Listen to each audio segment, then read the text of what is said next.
What's up, meatbags? It's the often imitated, never duplicated Tony TGD, and today we're going to be talking about gardens. What is it, and why did they raise $31.3 million? Well, let's get right into it. This is the Gardens website, and this is their press release from today, July 11th, 2023. As you can see, Gardens raised $31.3 million to blend indie innovation and AAA ambition with support from Lightspeed, Krafton, Transcend, Nintendo Family, founders of Blizzard, Oculus, and Valorant, and C-level executives from Microsoft, Sony, Tencent, and TikTok. Ooh, Tommy Tallarico could only dream of these type of people contributing, investing, and supporting his project. But Gardens got all that. Let's see, what is it? What is it, and why are so many people excited about Gardens? It says, we're growing a game inspired by our favorite memories, playing online RPGs, MMOs, and fantasy action adventure games over the years, particularly memories shared with strangers. Oof. Funding round, exceptional team of investors and advisors. Let's go over this press release, shall we? And like I said, this is from today.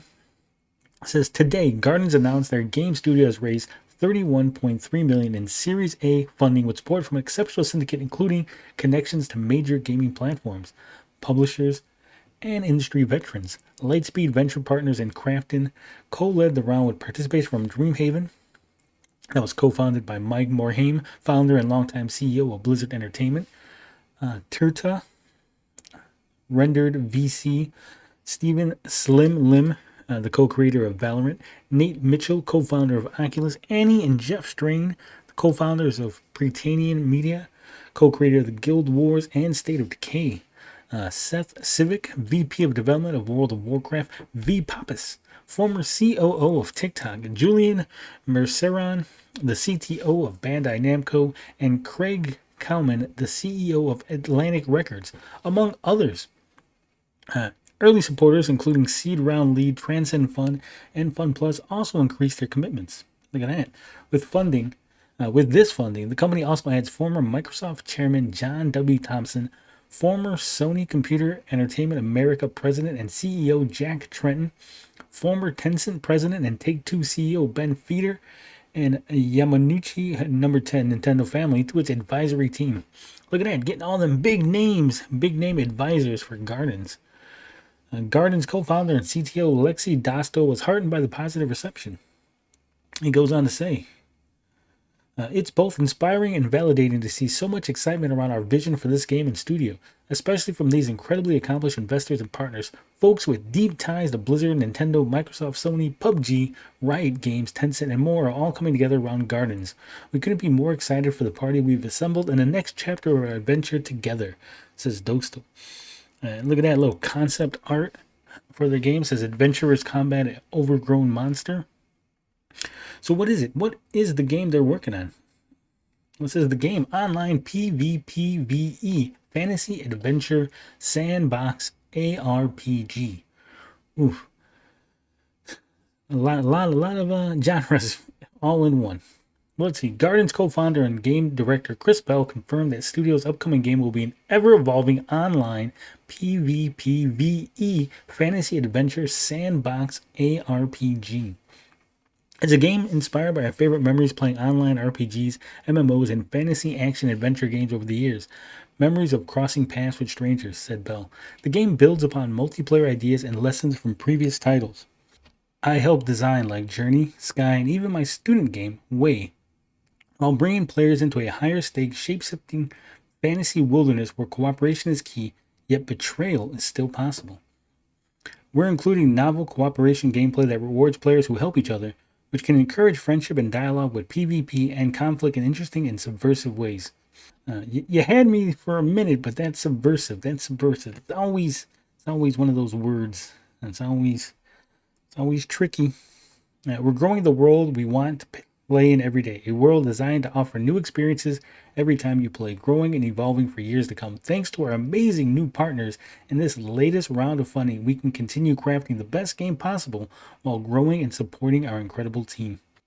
Man, this sounds like the game of games. It sounds like it's going to be the greatest MMO ever. Look out World of Warcraft, look out EverQuest. This new game, this unnamed game from Gardens, it's going to be the one. It's going to be the game. Now let's take a look at the team. The team includes industry veterans from such acclaimed games as Sky, Children of Light, Journey, What Remains of Edith Finch, Blaseball, Ultima Online, Outer Wilds, Tunic, Dust Force, and Ashen, and films such as The Hobbit and The Adventures of Tintin. Now they're using, obviously not real pictures, they're using little placeholder images, very reminiscent of Final Fantasy. It's got that Square Enix vibe to it, if you're asking me. The progress, standout reception of prototypes shown at GDC. Showing off prototypes behind closed doors. We know all about that here at this channel. We know how those behind closed doors meetings go, don't we? It says, to kick off the fundraising round, Gardens presented a playable prototype behind closed doors at GDC 2023, receiving exceptional reviews from financial and strategic investors, platforms, and publishers. Now, here's the question I have. When they showed this off, obviously the people investing are not gamers, right? They're guys in suits. They're the money people. Who was playing? Was it very controlled by the Gardens team? Were there people who knew how to play games that weren't necessarily the investors, but people that were asked to come in to demonstrate how easy the game is, how fun the game is, right? You know, some independent gamers asked to try out a game. Now, that's what I'm always curious about, because, you know, it's easy for the developers, it's easy for the people making the product to show off the product in the best light, especially when they're showing it off to people who aren't the best gamers, they aren't the quickest, won't notice things that, hey, that doesn't look like it should be possible, or that doesn't look like it's actual game, that looks like a demo. We've seen how people have been hoodwinked by these demonstrations before, so I'm always a little weary of these behind doors demonstrations. It says, Garden's demo is innovative and, above all, joyful. The gorgeous fantasy wilderness is filled with other adventurers, magical creatures, and charming landscape to explore. The multiplayer co-op elements and emphasize tactical interactions between players as they collaborate to navigate the world, solve puzzles, and awaken dormant magic, like riding atop a friend's shoulders to fetch fruit from a tree, leaping across a chasm into the arms of a stranger, tugging armor off a giant monster together, or joining forces to cast a magic spell. It's amazing to see what the team has accomplished in such a short time. We see a ton of potential for this ambitious project, and we can't wait for players to one day experience it for themselves, said Maria Park, Vice President and Head of Corporate Development at Crafton, who is joining Garden's Board of Directors. Look at that. She's so enamored with the game after investing. She's joining the board. And we got some more concept art here. A daring adventurer takes a leap of faith. I'm guessing you could potentially jump across chasms by leaping into another player's arms and grabbing their arm, very cinematic like, you know, being pulled up. And it says, the unique angle, Garden's blend of indie creativity with AAA ambitions. The investors noted that there is no comparison for Garden's combination of indie-like design innovation, creativity, and playfulness on the one hand, and global ambition and commercial focus on the other. It goes on to say, Gardens truly stands out in contrast to the hundreds of VC-backed game studios that have emerged out of Riot Games, Blizzard, and Epic Games over the past few years, said Moritz Bayer-Lentz, partner and head of gaming at Lightspeed Venture Partners, who is joining Gardens' board of directors. Wow, another VC who is joining the board of directors after this little demonstration.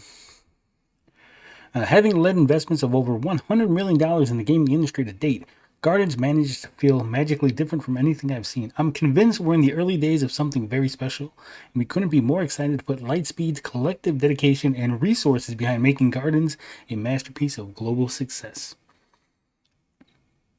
Now look at that. We got some more little concept art. Little cat porcupine thingy. It says, adventurers confront a deity in the wild. Look at this. We get opportunities too. It says, opportunity, calling the most talented game designers, engineers, and artists to support development efforts and match the scope of their grand fantasy project. Gardens plans to scale up their team significantly this year. For details on open positions with Gardens, visit the team's career page and stay up to date on their development progress by following the Gardens Twitter. We get one more last piece little art here. It says adventurers approach a cave beneath windswept grasslands. Gardens sounds fantastic. It sounds like the dream MMO that every kid who's ever played video games has ever had. However, I would be remiss if I didn't notice that they are being wildly ambitious, and we've seen that before, right? We've seen a particular company raise a whole bunch of money and deliver a whole bunch of nothing. It'll be fantastic if they deliver exactly what they're promising. But I'm wondering how much this is going to be scaled back. How much of their ambition is actually possible compared to what they want to do, right? Especially when you start throwing in numbers like 31 million, when you get people all excited, you get all the money people involved, that's when creativity starts to get squashed, starts to take a back seat towards financial returns. People who invest, they want that money back. And sometimes decisions need to be made for financial reasons and not creative ones. I am definitely going to have my eye on this project. I'm definitely going to be following this closely. Like I said, it sounds fantastic. But will they be able to deliver? Will they be able to give us the exact experience that they are aiming for? Or will things have to be scaled way, way down in order to be a financial success, in order to make all the money people happy? We'll see. We'll see. Let me know what you think. Does this sound like an exciting project? Does this sound like something you're interested in? Let me know in the comments. Are you a big MMO fan? I am not, but this one does sound interesting. But until next time, love, peace, booty grease. I'm out this bitch.